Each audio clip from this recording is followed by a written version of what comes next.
Let's discuss injector replacement on this 3.5 liter Honda Odyssey. Now we've already gone ahead and removed the upper intake manifold here. And so it's a couple bolts, couple nuts taking out these studs, a couple vacuum lines, and a couple coolant lines, and you can set this out of the way to access the fuel rail here. Now we can disconnect the injectors electronically by pinching the connector and sliding them out of the way.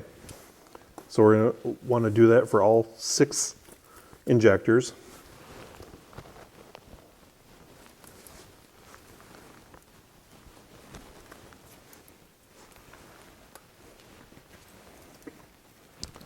Now the fuel rail is held down by 4 bolts.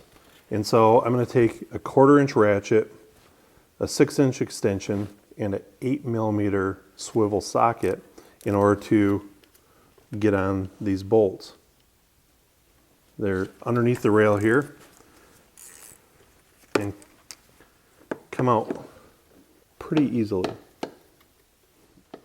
Once we've got all 4 bolts taken out of here, now it's best to gently grab each injector and spin it just to loosen itself up from any debris that may be holding it to the intake manifold.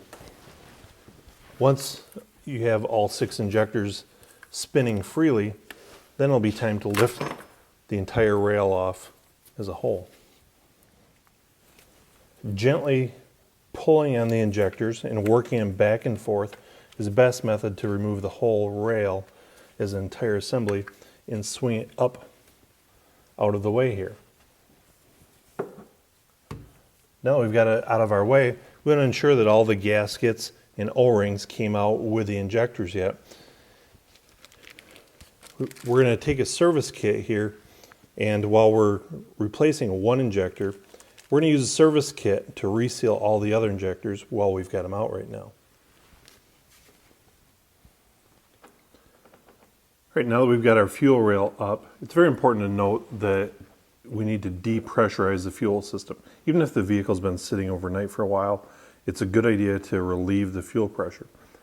Now it can be done different ways. You can electronically disable the fuel pump and crank or start the vehicle in order to relieve the pressure, which we did in this case. We also backed off the return line to relieve any pressure. So there shouldn't be any pressure here, but there might be an initial burst of fuel yet. So we're very carefully going to pry here and get this fuel injector up out of the rail.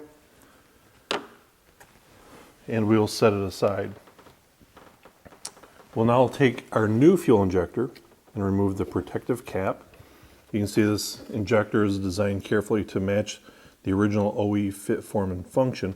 And we'll take our service kit that came with the injector, install the O-ring on the top, as well as some other seals.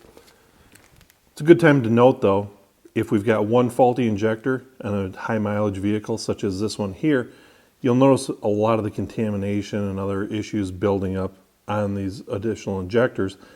So we'll now take the new O-ring that came with the service kit, install it on the injector, and I'm going to take a little bit of assembly lube, or you might want to take some clean motor oil. Just make sure that it's not silicone based, and gently apply some lubricant to the O-rings here.